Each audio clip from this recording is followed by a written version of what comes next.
เอาพ่อแม่พี่น้องข้างนอกนี่กันไปกับน้องสายเนาะย่างเลาะดินโอ้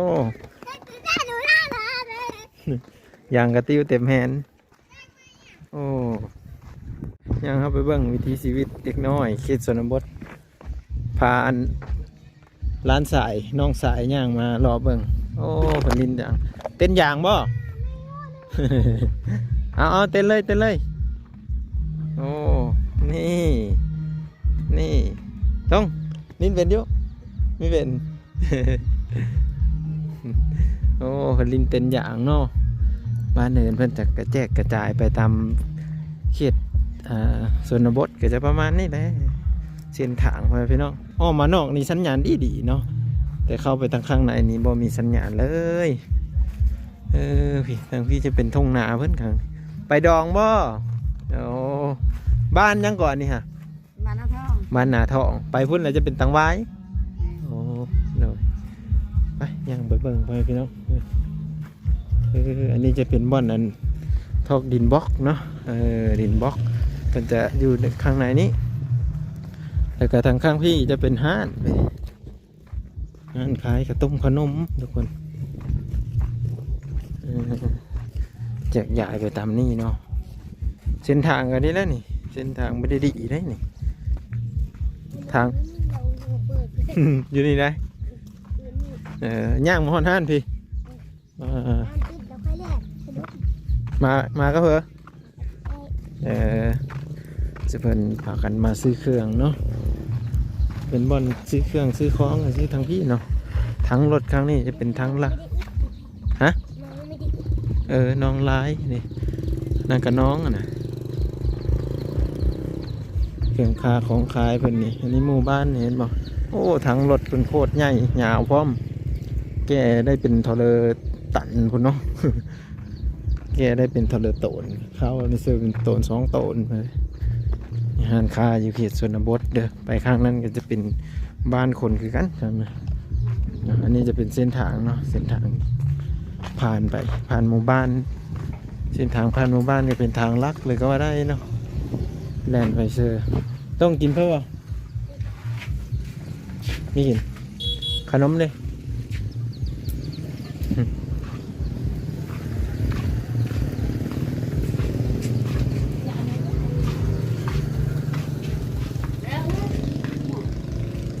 กินเพื่อมาเบิ่งนะครับกระแลมบ่กระแลมขนม ต้องมาขนมเสียเย็นนี่เด้ใครเอาอึ๊บน้ำมะพร้าวตุกนึงอึ๊บมันเอาสปอนเซอร์บอกว่าได้นี่ก็ได้2 อันอันนี้เป็นห้านอยู่ในแถวเขตชนบทเนาะเขตบ้านนอกไปเนาะไปพุ่นก็จะเป็นหมู่บ้านอีกหมู่บ้านหนึ่งนะแต่จะห่างไกลเอาไปนี่หลายกิโลหลายลักเติบเนาะก็จะเป็นเส้นทางแดงแบบนี้แหละแต่เขตนี้ก็จะมีไฟฟ้าใช้แล้วเนาะไฟฟ้านี่มีแล้วนี่เห็นไหมไฟฟ้าลักสูงเลย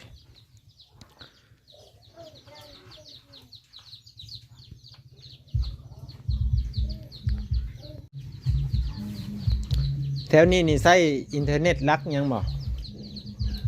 ลักเก่าได้อยู่บ่ลักเก่าหมดแล้วบ่อันสัญญาณเน็ตนี่นะลักเจ็ดเนาะลักเก่านี่บ่มีเลยบ่โอ้ลักเก่าบ่มีว่าสัญญาณบ่ค่อยดีเป็นได้มาพี่น้องลักเจ็ดน่ะสิได้อยู่พุ่นนะวันนี้ตัวนี่กินแต่ขนมโอ้หมู่บ้านนี้เป็นหมู่บ้านน้อยหนึ่งเนาะแต่ว่าแจกจ่ายไปตามทางสบายดี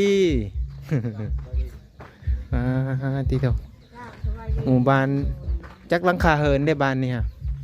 ประมาณ70ตัวไปตามเข็มทางเลยโอ้เป็นไปตามเข็มทางเลยพี่น้องไม่ขยุงว่าไม่ดู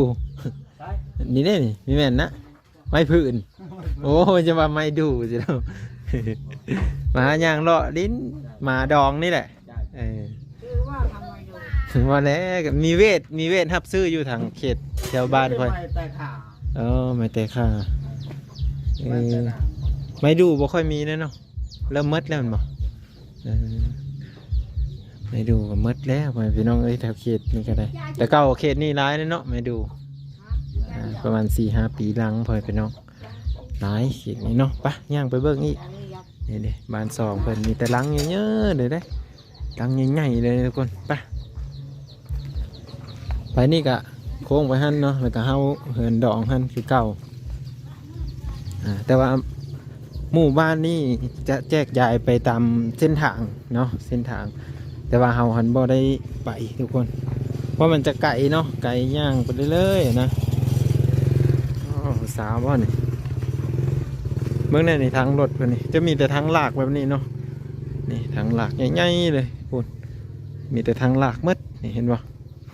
แน่นหนาเลยทุกคนขานเนี่ยบอกใหญ่ๆเลยพวกนี้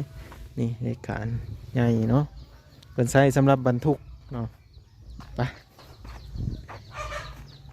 สุดเดี๋ยวได้ตรงไปนี่กระโหเหินเพื่อนได้นี่น้องสะผมเห็นบ่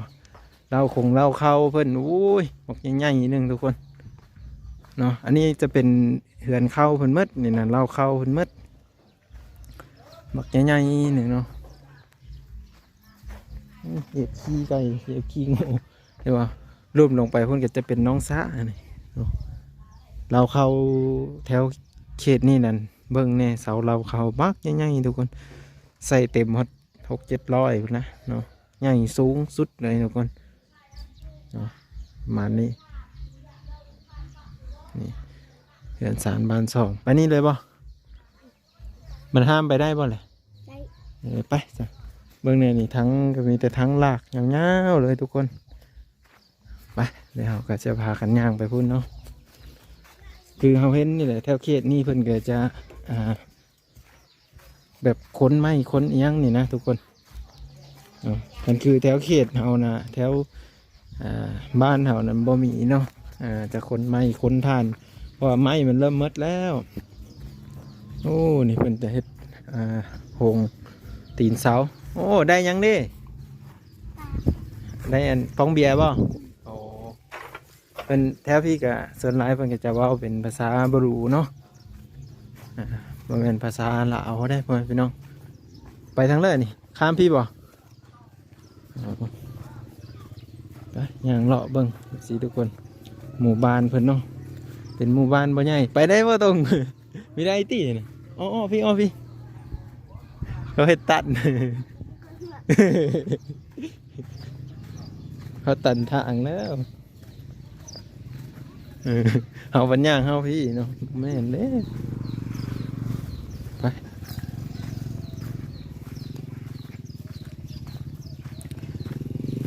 เห็นบอกอันนี้กับเพื่อนไปดองนั่นไปดองซื้อข้าวต้มข้าวนมส่งเศร้ามาเลยกันเบื้องนี่รถแล่นไปบ่เลยขี้พุ่นควันกุ้มเลยทุกคนแดงมัดเลยเนาะมัดชิมอได้สเล่าเอาเลย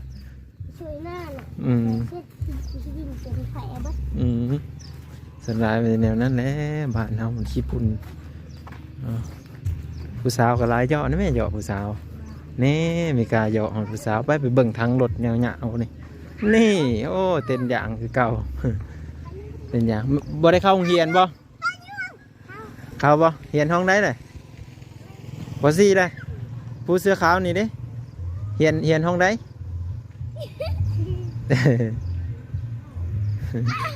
นี่เต้นบ่ข้ามซ้ำนี่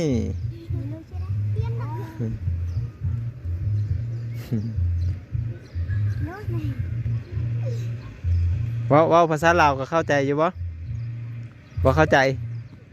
ไม่ดังภาษาเดียวบ่ เป็นว่าหูจักแต่ภาษาทางบ้านเพิ่นเนาะนี่เห็นบ่ทั้งรถเพิ่นนี่เบิ่งมักใหญ่ๆนึงทุกคนเริ่มสีแก่เลยแข็งแห้งเนาะไม้คักๆ ไม่นะไม่คักมันแก่นี่บ่มีว่าสิฮัก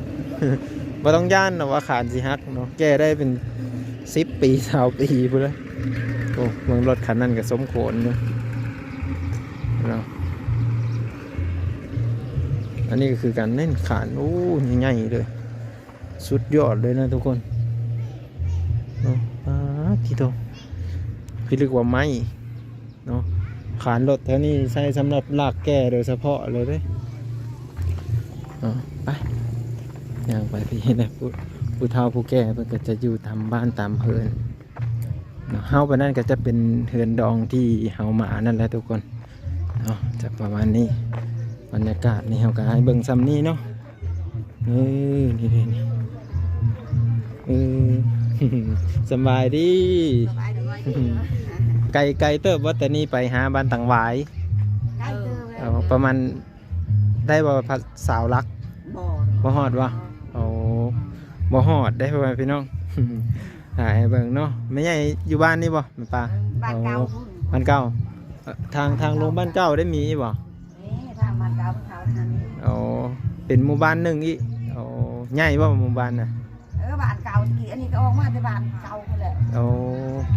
เพิ่นก็ ปีละออกมาตั้งบ้านที่ เอาบ่แล้วก็มาอยู่ตามทุ่งไร่ทุ่งนาเนาะโอ้ มาอยู่ตรงชายทาง อยู่ตามสายทางพ่อแม่พี่น้องอยู่บ้านเก่าก็มีไฟฟ้าใช้บ่ นี่ เอาไฟฟ้าก็มีเนาะแถวนี้เพิ่นหาอยู่หากินแบบเด้อซะ ถ้ากินกะย่ามนี่กะ เออ เขียดหน้า เอา กระปู ขุดเขียดขุดกระปูคือกัน เนาะคือกันกับทางบ้านเฮา ขันย่ามพ่นนั่นกะหาหน่อไม้ เอาหากินตามป่าตามดงเนาะยังอุดมสมบูรณ์อยู่ซะ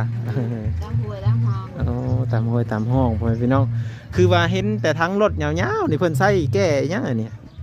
ทางรถนี่ เห็นบ่แกไม้ แก โอ้ ไม้ เพิ่น แก แก้ ทาน แก้ทาน เอาว่าอยู่เห็นหลังคาเฮือนได้ก็มีแต่ทั้งยาวๆเนาะ เอาขอบใจได้หลายใหญ่เฮงนี่ทุกคนทั้งรถอยู่เฮือนได้ก็มีแต่ทั้งยาวๆเนาะนี่เห็นบ่แต่ละเขตแต่ละบ้อนน่ะก็จะแตกต่างกันไปเห็นบ่นี่เนาะบางคนมันก็เฮ็ดใหม่แต่ว่าตัวนี้หันคานมันนี่เนาะใหญ่ซ้ำกันหมืดเนาะนี่เห็นบ่มีแต่ทั้งใหญ่ๆเลยทุกคนไปจะประมาณนี้เลยไปเนาะอันนี้ก็จะเป็นหมู่บ้านน้อยๆเนาะแต่ว่าหมู่บ้านใหญ่ลีนั่นเพิ่นจะอยู่ข้างในพุ่นเนาะเอ้าติดตามตอนต่อไป FC ทุกคนทุกท่าน